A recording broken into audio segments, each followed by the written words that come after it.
এত ভারত বিদ্বেষের বিষ, এত হুমকি হুঁশিয়ারি, তারপরেও বাংলাদেশের বন্ধুরা ভারত কিরকম জানেন? আপনাদের 15 জন মৎস্যজীবী আটকে ছিলেন এ রাজ্যে, ভারত তাদের ছেড়ে দিয়েছে। তারা বলছেন খুব ভালো আছেন, তারা ভালো ছিলেন তারা।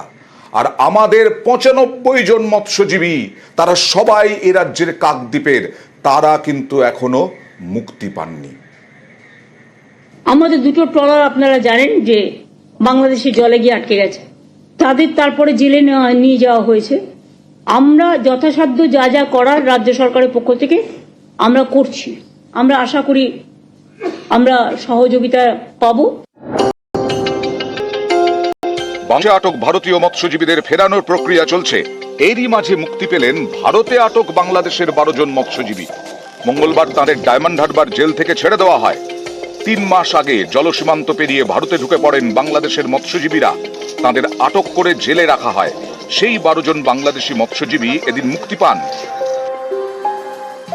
আমরা বাংলা সরকারের উপকৃত হয়েছি এবং আমরা বাড়ি ফিরতে হয়েছি, এবং বাংলায় যারা আমাদের বাংলাদেশে যারা মৎস্যজীবী আটক আছে তারা যখন তাদের বাড়ি ফিরতে পারে, আমি সেই আশা কামনা করি যে আমিও চাই যে তারা তাদের বাড়িতে দ্রুত ফিরে আসুক। ভারতের জেল থেকে ঘরে ফিরছেন 12 জন বাংলাদেশি মৎস্যজীবী। আর বাংলাদেশের জেলে আটকে 95 জন ভারতীয় মৎস্যজীবী, প্রত্যেকেই দক্ষিণ 24 পরগনার কাকদ্বীপের। প্রায় 2 মাস আগে কাকদ্বীপের 6টি ট্রলারকে আটক করে বাংলাদেশের উপকূল রক্ষা বাহিনী।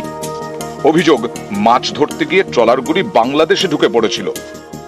এই 95 জন ভারতীয় মৎস্যজীবীকে ফেরানোর প্রক্রিয়া চলছে। রাজ্যের তরফে কেন্দ্রকে চিঠি দেওয়া হয়েছে। বাংলাদেশের লোকগুলোকে ছেড়ে দিয়েছে আজকে। তো আমরা চাই বাংলাদেশের ভারতের সরকারজন আমাদের হাজবেন্ডেরা যখন বাংলাদেশে আটকেছে ওরা যেন ছাড়া পায়। আমাদের পরিবারে যা আছে সংসার চলতে খুব কষ্ট হচ্ছে। আজকে 3-4 মাস ধরে বাংলাদেশ সরকার যেন আমাদেরকে যেন একটু হেল্প করে, কোনো রকম যেন লোকগুলো যেন তাড়াতাড়ি চলে আসে। গত কয়েক মাস ধরে অস্থির বাংলাদেশ, সংখ্যালঘুদের ওপর নির্যাতন চলছে। সে দেশের কট্টরপন্থীদের গলায় তীব্র ভারত বিদ্বেষ। কিন্তু যেসব মৎস্যজীবী মুক্তি পেয়ে বাংলাদেশে ফিরছেন, তাদের গলায় অন্য সুর।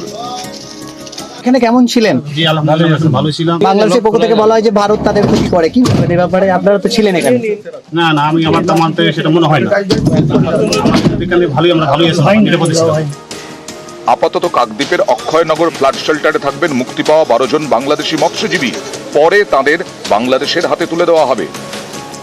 আনিসুদ্দিন মোল্লা এবং বিশ্বজিৎ হালদার, নিউজ 18 বাংলা।